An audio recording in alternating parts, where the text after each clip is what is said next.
Hello everybody, welcome along to this edition of the Rebel White Ball. Not a lot happening, I suppose, in the political front. The fact that the Dáil, I think, is on a week's holidays, if you wish.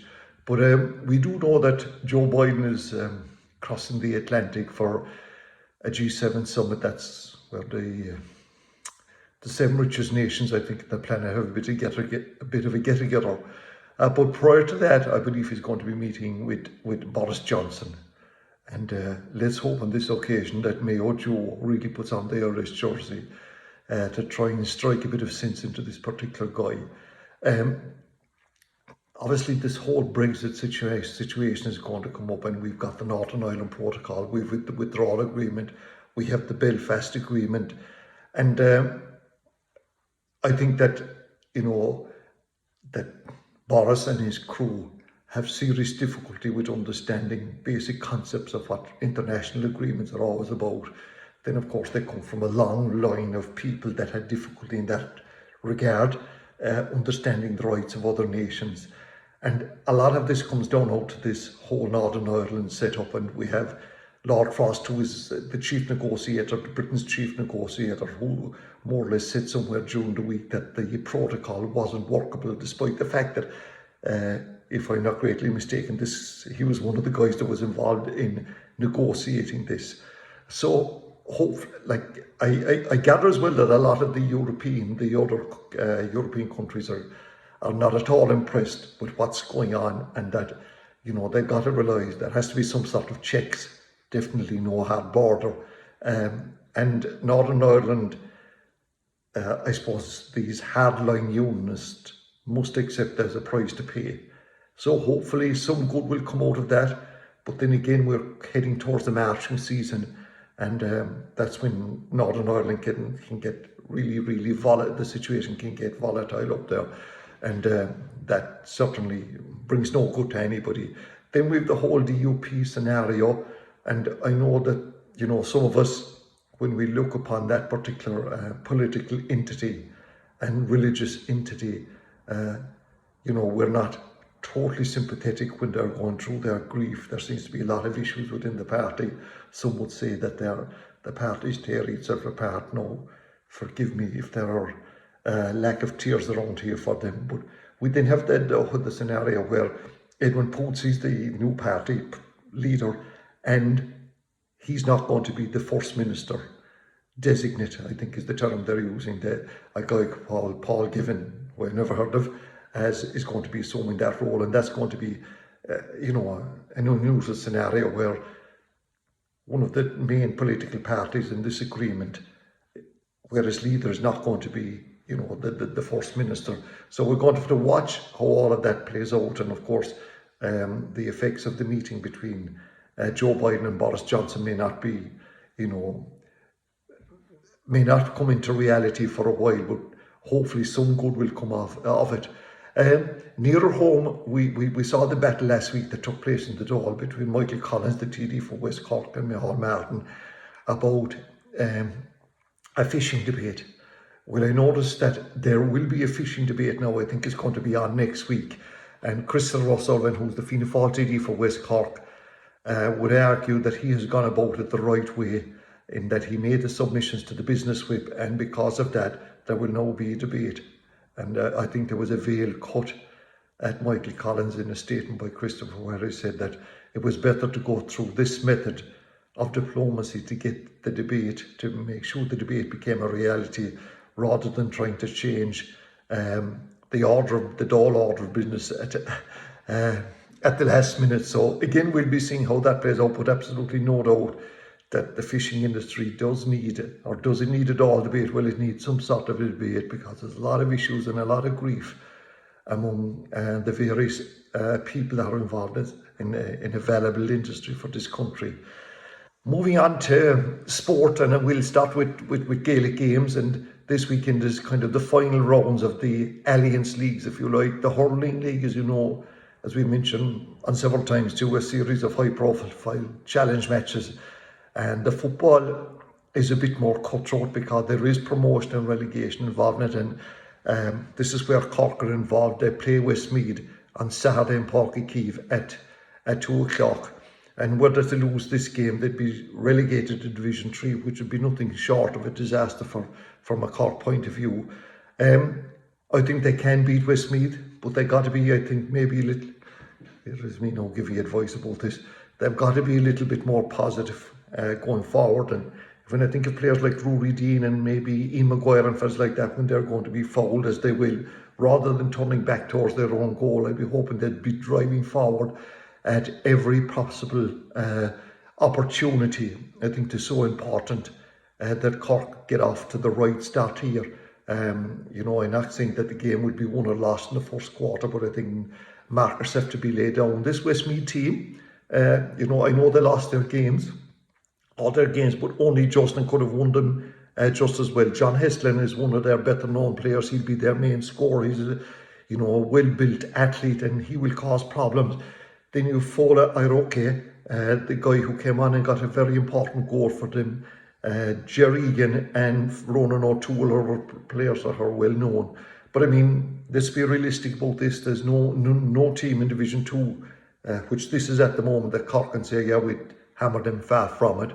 But I do think that, despite the fact that Cork are going to be missing fellas like Sean Powter, Daniel O'Mahony, Kieran Sheehan, and probably a few more players on injury, but it's the most important match they're going to play for the year, if you like, now, was to try and get this one over the line. The hurlers then take on Galway on Sunday at 1:45, and after last weekend's display against Limerick, I don't know, were we to read too much into that? Limerick lay down a marker. They put the Cork system under savage pressure. But I think, as I mentioned at the time, wasn't it better that Cork found out about their so-called perceived shortcomings rather than when the two Cork meet Limerick in 3 weeks' time in the Munster Championship. A lot of discussions going on about the state of hurling. And, I saw somebody saying that, referees are getting grief over implementing the rules. Yeah, it's as simple as that. And you have some guys talking maybe out of both sides of their mouth saying, that the physicalities have been taken out of the game, that players should be allowed to play on the edge. And the fact that is high scoring, we'll come to that in a minute, but, like people that play the game and know an awful lot more about it than I do will say, look, there's players holding hurleys, they're holding opponents' arms, they're tugging at jerseys, tugging at hips and shoulders of players, they're slapping down on the hand, slapping down on the hurley, shouldering people into the chest and into the back. And if players stop doing that, or more specifically, if coaches decided to implement a no-fouling policy by their players, maybe then there'd be less frees in the game, and that could be the solution to some of these perceived problems in hurling. The high scoring, then we had the whole debate about the boss of the hurley is supposed to be certain dimensions. Seemingly it's anything up to 40 or 50% outside of those dimensions. The sliotar, despite the fact that the weight of the sliotar hasn't changed considerably, the rims on the sliotar are also an issue, and that they're probably non-existent, almost non-existent at this stage. So arguments could be made that maybe efforts should be made, I suppose, if you like, to implement the rules that are there that will make, hurling more attractive, or maybe not to cause it to lose its perceived attractiveness around the place. And I know a lot of people, that were massive hurling followers, are not that tuned into do we call it the modern game? I'm not too sure. Anyway, moving away from the county, are we going to have the first cup on presented this weekend, I wonder, on Irish soil? I would think so. On Sunday night, the North Cork Junior Football Championship final of 2020, it wasn't finished last year, between Charleville and Buttevant will be played in Mallow. I think that game goes on at 7:30 maybe, or I think that's the time of that one, or 7 o'clock, actually, it's 7 o'clock. And trying to predict who's going to win it. Buttevant will be, they've made a lot of progress over the past number of years. Whether they're maintaining that progress or whether it's transferring from underage level into adult level remains to be seen. They would be more interested in Gaelic football than, say, the lads in Charleville who are primarily into hurling. but I've seen them playing football as well, and they're quite proficient at it. It should be a really, really good game, but at the end of it, we're going to have a trophy, because whether it goes to extra time or penalties, we're going to get a result in that one. And another division that failed to finish his championship last year was the South East Division, and they hope to do that. They're playing one semi-final this Friday night. That's between Courses and Ballymart and Belgooly at 7:30, and the winners of that game will play Valley Rovers on Tuesday night. So we have those two championships, and when they're out of the way, then next weekend the Cork Junior Football Championship of 2020 will commence, and we'll be talking about that, because there's always a massive championship. There'll be 8 teams left at this stage, and there's some serious football sides in there. So yeah, we're really looking forward to all of that. In terms of ladies sports, we have the Cork Ladies Footballers and Cork Camogie team in league semi-final action this weekend. The Cork Footballers go to Galway on Saturday at throwing at 3 o'clock, and they play Donegal. The other semi-final is between Dublin and Mayo. And you know, I'm going to say something, you know, that might not be that popular. I wouldn't be overly disappointed if Cork lost this game. Donegal are a good side, by the way, played very well last weekend. But if Cork were to win it, it would mean more than likely playing Dublin again. And I don't think they need that, because Dublin would beat them. And I say for this moment in time. But look, Cork management, I'm sure, will have a different way of looking at this. The Camogie team, on the other hand, that's the same 4 teams have qualified for the league semi-finals. These are the top 4 teams in the country, and these games are on Sunday in Nolan Park, both semi-finals. You have Cork playing Galway in the second one at 5 o'clock, and earlier in the afternoon at 1 you have Kilkenny and Tipperary. This means, of course, that we won't have an argument about dual players. If some of them, if you know, Cork have a number of dual players, if they play with the footballers on Saturday, they can play with the Camogie team on Sunday. Maybe not the most satisfactory arrangement of all time. But as I say, I expect the Cork, you know, Galway were All-Ireland champions 2 years ago, but I think that Cork could take that one. The football, well, we'll leave that one out of it for the moment. Moving on to soccer, and of course, Stephen Kenny's first term, if you like, has come to an end with the game the other night. A good draw, I think, against Tungray. So he's played 13 games, 1 victory, and that was against Andorra, where they got 4 goals. But the last 3 games, they're unbeaten, so you can take statistics whatever you want to. However, though, they're going to be playing now in the World Cup qualifiers in September. In the first week of September, on the 1st, the 4th and the 7th, 3 really important games, and I think that will make a big difference to Stephen Kenny. The first game is against Portugal away. Now, it depends how Portugal get on the European Championships and all of that, but the 2 games at home against Azerbaijan midweek, and then at the latter end of the week against Serbia, I think there's going to be pressure on Stephen Kenny if anything were to go wrong in those games, basically, if they didn't win them. But I think it was encouraging then a number of players, you know, got their caps, a number of Cork players, a number of young players. So, look, he's sticking with the plan. And, you know, if he could win those 2 games, I think things would be back on track for him. Of course, for many soccer fans, the next month is going to be about the Euros. 2020 Euros played in 2021, and it's starting tomorrow night, Turkey against Italy. There'll be, after that, 3 games a day, and it will finish up on the 11th of July. And of course, we have, you know, at the start, we're going to be watching how our neighbours are getting on in terms of England, Scotland, Wales and Northern Ireland.